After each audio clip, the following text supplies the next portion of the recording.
ಏತದ್ ಭಾವಾಭಿಧಂ ಲಿಂಗಂ ಕ್ರಿಯಾಲಿಂಗೇ ತತಃ ಪರಂ ಅಂತರ್ಯಾಮ್ಯಂತರಶ್ಚೇತಿ ಕ್ರಿಯಾಭಾವಾಖ್ಯ ಮುಚ್ಯತೆ. ಅನುವ್ಯಾಖ್ಯಾನದಲ್ಲಿ ಏನು ವರ್ಣನೆ ಮಾಡಿದ್ದಾರೆ ಅಂತ ಅನ್ನೋದನ್ನ ಈ ಹಿಂದೆ ನಾವು ನೋಡಿದ್ದೇವೆ. ಆ ಅನುವ್ಯಾಖ್ಯಾನಕ್ಕೂ ಇಲ್ಲಿ ತತ್ವಮಂಜರಿಯ ಈ ಭಾಗಗಳಿಗೂ ಹೇಗೆ ಹೋಲಿಕೆ, ಅಲ್ಲಿ ಯಾವ್ಯಾವ ಲಿಂಗಗಳನ್ನು ಹೇಳಿದ್ದಾರೆ, ಇಲ್ಲಿ ಯಾವ ಲಿಂಗಗಳನ್ನು ಹೇಳಿದ್ದಾರೆ ಅನ್ನೋದನ್ನು ಈಗ ನೋಡಬೇಕಾಗಿದೆ. ಅನುವ್ಯಾಖ್ಯಾನದಲ್ಲಿ ಹೇಳಿರುವಂತೆ ಈ ಅಂತರಾಧಿಕರಣದಲ್ಲಿ ಕ್ರಿಯಾಲಿಂಗ ಮತ್ತು ಭಾವಲಿಂಗ ಅನ್ನುವಂಥ ಎರಡು ಲಿಂಗಗಳನ್ನ ಪ್ರತಿಪಾದನೆ ಮಾಡಿದ್ದಾರೆ.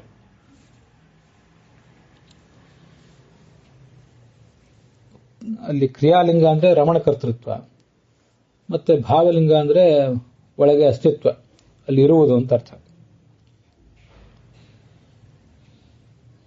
ಈ ಎರಡು ಲಿಂಗಗಳೇನಿವೆ, ಕ್ರಿಯಾಲಿಂಗ ಮತ್ತು ಭಾವಲಿಂಗ, ಅದರಲ್ಲಿ ಆ ಎರಡು ಲಿಂಗಗಳ ಪೈಕಿ ಅನುಭಾಷ್ಯದಲ್ಲಿ ಏನು ಮಾಡಿದ್ದಾರೆ ಅನ್ನೋದನ್ನ ಈಗ ಹೇಳ್ತಾರೆ.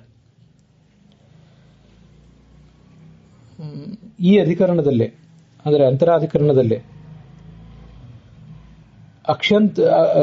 ಅಕ್ಷಂತ ಸತ್ವವನ್ನು ಪ್ರತಿಪಾದನೆ ಮಾಡಿದ್ದಾರೆ. ಕಣ್ಣಿನಲ್ಲಿದ್ದಾನೆ ಭಗವಂತ ಅಂತ ಪ್ರತಿಪಾದನೆ ಮಾಡಿದ್ದಾರೆ.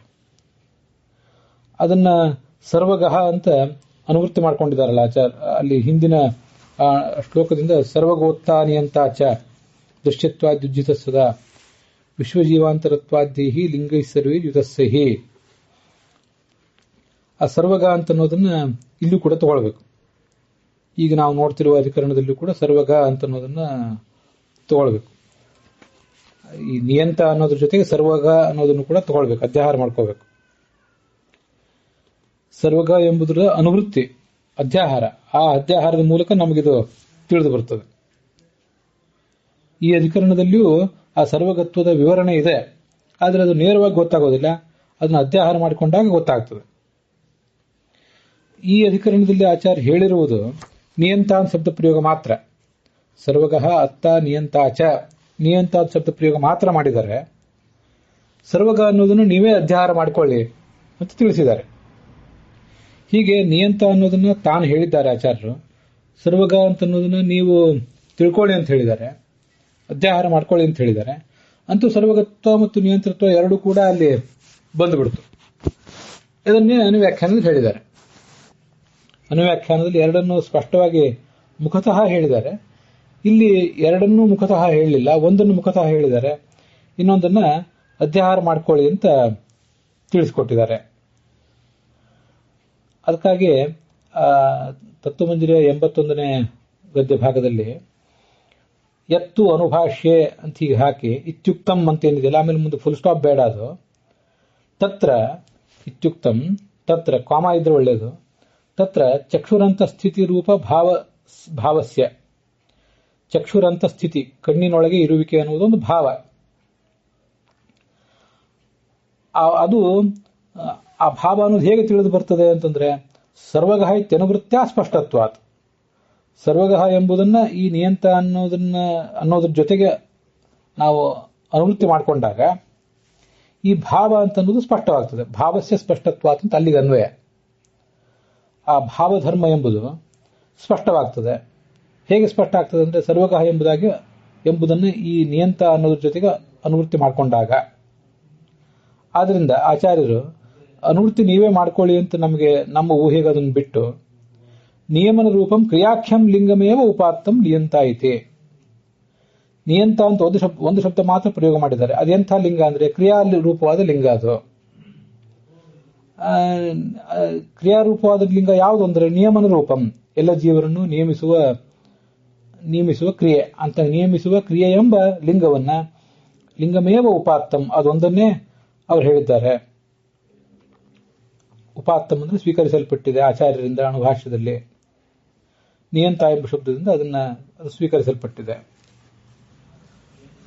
ತತ್ರ ಕ್ರಿಯಾಪದೇನ ಅಂತಸ್ಥಿತ್ವ ರಮಣಕೃತ ಇತಿ ಅನುಭಾಷ್ಯ ದಿಶಾ ನ ರಮಣ ರೂಪಕ್ರಿಯಾ ಏವ ವಿವಕ್ಷಿತ ಕಿಂತು ನಿಯಮ ರೂಪಕ್ರಿಯಾ ಅಪಿ ಅತಯೇವ ಕ್ರಿಯಾ ಇತಿ ಸಾಮಾನ್ಯೋಕ್ತಿ. ಮುಂದೆ ಅನುವ್ಯಾಖ್ಯಾನದಲ್ಲಿ ಅಂತಸ್ಥಿತ್ವ ರಮಣಕೃತ ಅಂತರಸ್ಸ ಉದಾಹೃತಃ ಅಂತಿದೆ. ಮತ್ತೊಂದು ಶ್ಲೋಕ ಇದೆ. ಅಂತಸ್ಥಿತ್ವ ರಮಣಕೃತ ಅಂತರಸ್ಸ ಉದಾಹೃತಃ ರಮಣಂ ಚ ಆತ್ಮಶಬ್ದೇನ ಆದೇಯಂ ಮೇತಿ ಚೋಚ್ಯತೆ ಆದೇಯಂ ಮಾತೀತಿ ಚೋಚ್ಯತೆ. ಅದು ಮುಂದಿನ ಶ್ಲೋಕ, ಒಂದು 4-5 ಶ್ಲೋಕ ಆದ್ಮೇಲೆ ಬರುವಂಥದ್ದು. ಅದೇ ಅನುವ್ಯಾಖ್ಯಾನದಲ್ಲೇ 1ನೇ ಅಧ್ಯಾಯದ 2ನೇ ಪಾದದಲ್ಲಿ ಅಂತರಾಧಿಕರಣದಲ್ಲಿ ಬರುವಂತಹ ಶ್ಲೋಕ ಅದು.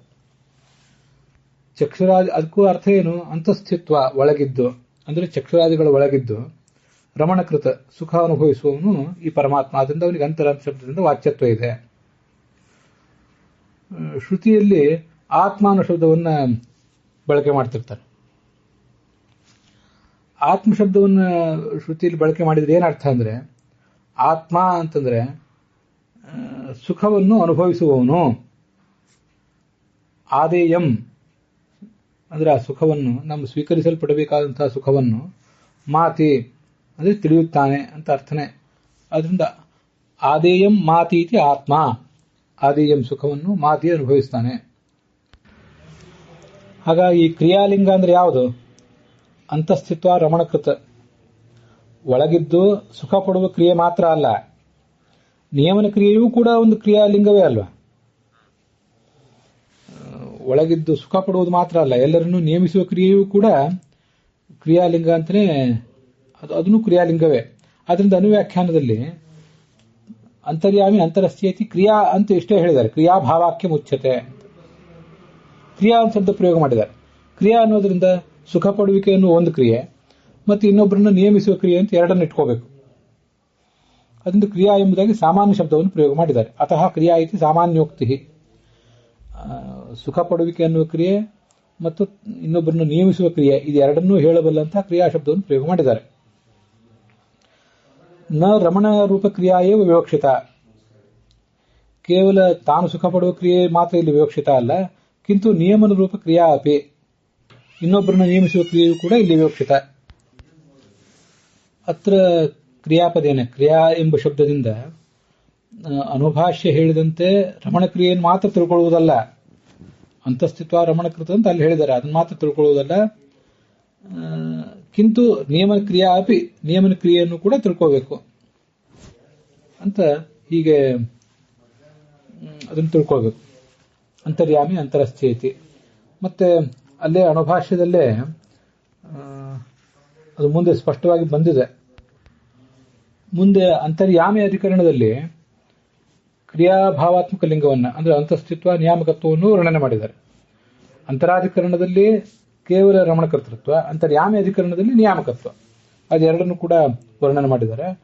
ಅದರಿಂದ ಅನುವ್ಯಾಖ್ಯಾನನೂ ಕೂಡ ಎರಡನ್ನೂ ಇಟ್ಕೊಳ್ಬೇಕು ಅಂತಾನೆ ಅಭಿಪ್ರಾಯ ಉಳ್ಳದ್ದಾಗಿದೆ.